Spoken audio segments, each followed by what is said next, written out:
Okay, Liam, so we're going to start breaking down your video here. There's going to be four different clips lined up in different ways. I'll walk you through each of them. The first one we've got here is a video of you side by side with two throws. One thing that was tough about this was that since the camera was on a tripod, it wasn't stable. As you walk through, I tried to fix that as much as possible, kind of limitations here. But one thing you'll see is that your throws are very consistent as you go through it, so check this out. So this is sped down to about 50% speed, and what I'm trying to do is sync up your release points, so you'll see them the same. And what I like to do here is just to show you how consistent your throwing motion is. This is true of most throwers, that unless they're actually actively working on something, on getting better in a certain area where they're putting a lot of conscious effort into it, you see a lot of the same stuff happening. So we're going to go frame by frame here so you kind of get a sense of how similar they are. Another issue and limitation here was that I don't believe this was an HD camera, so the frame rate's not great, so sometimes they don't sync up exactly perfectly. So here you are stepping out. You can see the videos are kind of moving slightly separate clips, trying to get that motion and that clip the same. You can see how all of the lines are very similar. Your elbow's a little bit different in these two clips. This elbow here, sorry. You can see the forearm is a little bit different than this one here, but for the most part what we're looking at is very similar motion. This one's a little higher on the right side of the clip.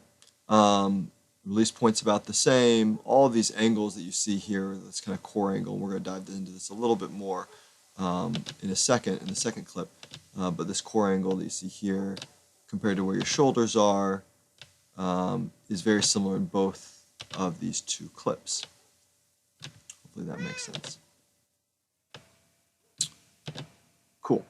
So we'll go forward to the next clip. As it comes forward all the way through, we're going to clear off these markings. All right. So here's the second clip. This is just one of you. And the things that we want to take a really close look at, I think there's three key positions that we've been spending a lot of time with. The first is your starting point, so the start of your motion, and that typically happens when your right foot, in your case, the pivot foot gets planted, and your left foot, the non-pivot foot, is being picked up. So you'll see it right there. The things that we're looking at here are going to be the angle of the disc, as well as your off shoulder. These are the two big ones, and your off elbow. What we want to see is right here, you're doing a great job. You got your off elbow up, and it's almost in kind of a parallel to where your shoulders are. Let me show you this. So we want to see kind of like that these two lines are very similar. And the reason for this is that what we believe happens before, we talk a lot, when people talk about throwing forehands, we talk a lot about your throwing arm. But what we're seeing is that what happens in most cases with the best throwers is that they're activating their non-throwing arm before to kind of engage the motion. And we think the reason they do that, this off elbow drive, as you see this elbow go back, is to initiate these back muscles, which starts the counterbalancing actually before your left arm starts going forward here. So what we'll see, what most throwers have, is the kind of off elbow drive back. Let me actually erase this and do it with an arrow so you get a better sense. Hold on a second.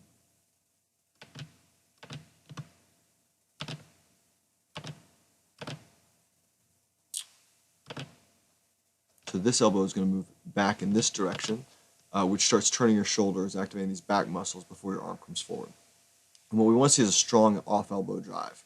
As far as the disc angle goes, people have kind of different habits. We're not quite sure exactly what the disc angle should be. What we're trying to avoid is the disc at any point being over 90 degrees. So you don't want the disc to be over 90 degrees as you come up. So you don't want the bottom of the disc facing upwards. So the next key point we're going to look at, let me clear off these things, is going to be what we call the draw, which is kind of like the last step in your motion before you start moving the disc forward. And again, this is where I think we run into a little problem here with the frame rate of the video. You can see that there's no real clip in between these. So this looks like as close as we're going to get to that. Now, with this, one thing we see is that off elbow coming back, and then what will happen is you release it, which should be it snaps to it. Your arm is really tight here. Most elite throwers tend to have their arm a little further out. And then the disc angle is fine. I don't think it's a big issue, but we've been looking at it. It looks like it's at a fine angle. There's no big issue there. What we are starting to see here is some of the angles with your core and shoulder muscles are getting all out of line. I think that you've got a lot of extra motion in your throwing motion. It's not as economical as it could be. So here's your core line. This kind of line through the middle of your neck, through your belly button. And your shoulders, which are kind of dipped down. And your hips. And ideally, these are all kind of coming across at like a 90-degree angle. In your case, this one, particularly your shoulders, are really dipped down. I think you're losing a lot of power there, and you're probably also throwing off some of your consistency.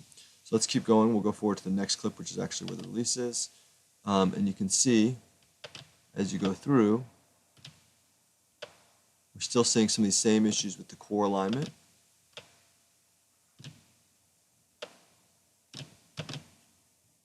Where these things aren't ideally aligned. You want them all at 90-degree angles, the hips and the shoulders. So the hips and shoulders should actually be pretty parallel. And I'll send you a picture of Eddie Feely as well that kind of shows that. The other thing that we look at a lot is the forearm angle, and this actually, you have a really good forearm angle. This, again, you want at 90 degrees, and the way I've been talking about it with some players on the youth level is you want to think of your arm and your core as a catapult. And a catapult is going to work best when it's in a 90-degree angle, not at an angle like this, coming out to the side. So I think you're at a really good angle there. Final thing I want to draw attention to here is your foot angle. I think there's a lot of debate these days about where to pivot and how to pivot.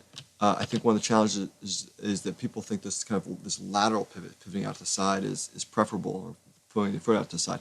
I think as far as distance goes and power goes, a lot of that is coming from the hips. You want the hips driving forward, and for the hips to drive forward, you want the knee to drive forward as well. So now if the knee is driving forward and the hip is driving the knee forward, you want it to be coming over this angle, and you don't want, you're losing energy here when your knee is forced to go a little more out to the side. It's also not necessarily great for the torque of your knee. So I think that what we've been seeing with top throwers, so like the Muffins or the Brodies out there, is that their toes are in line with their knee, and that line is in the same line with allowing their hip to go as far forward as possible as they drive forward.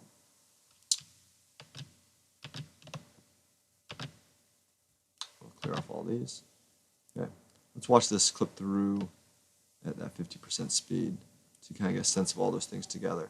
Again, take a look really at that off elbow, and then all the extra motion that you have in there with your shoulders kind of at that skewed angle.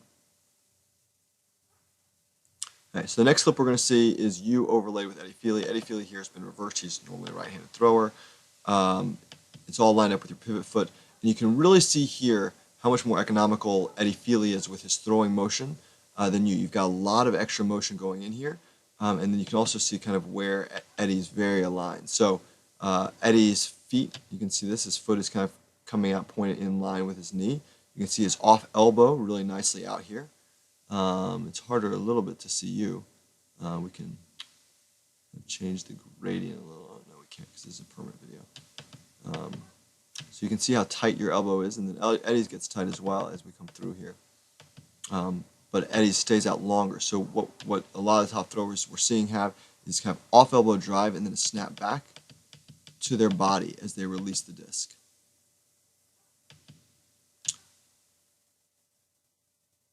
I'll send you this video as well, just the stopped video, so you can get a sense of what that looks like. And then I wanted to show you Eddie throwing by himself, and I'll stop on all those lines that we talked about, those key points. So that starting motion is going to be right about here as he picks up his foot. One thing that you notice, and I think that a lot of throwers are doing this, that seems preferable, is keeping that hand on there until they start this throwing motion.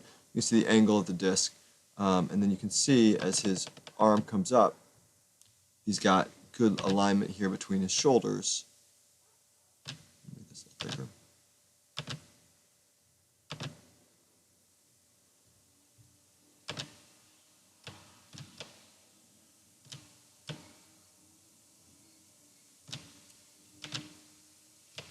And his forearm. And that's really true as you come through here. The disc is also at less than 90-degree angle, which is the same way yours was.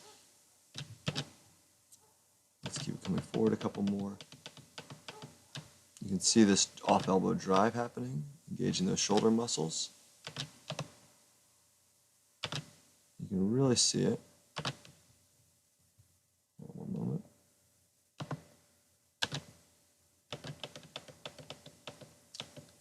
Right there where that elbow is really coming hard back. And then the snap back as he releases. And this is the frame I love. So check this out.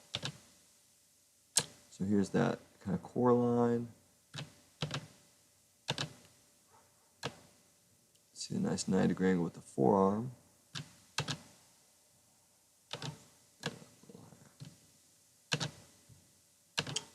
And then great shoulders, kind of at that nice 90-degree angle, as well as hips. You can see how that all lines up really nicely. You can see his knee is coming out over his foot, maybe a little bit tweaked, a little more than we'd like to see, but it's nicely aligned here. Get rid of this arrow. So we get one more frame in there. No, that one's too late. So that's kind of what we're looking for. So the areas where I would definitely focus on would be on that shoulder alignment primarily. And then what you can do to work on that and to add power is that off elbow drive. If we can get the shoulder dipping down a little less and a little more of that forearm angle coming from the forearm itself, I think you're going to be able to add some power and a lot more consistency to what you're doing.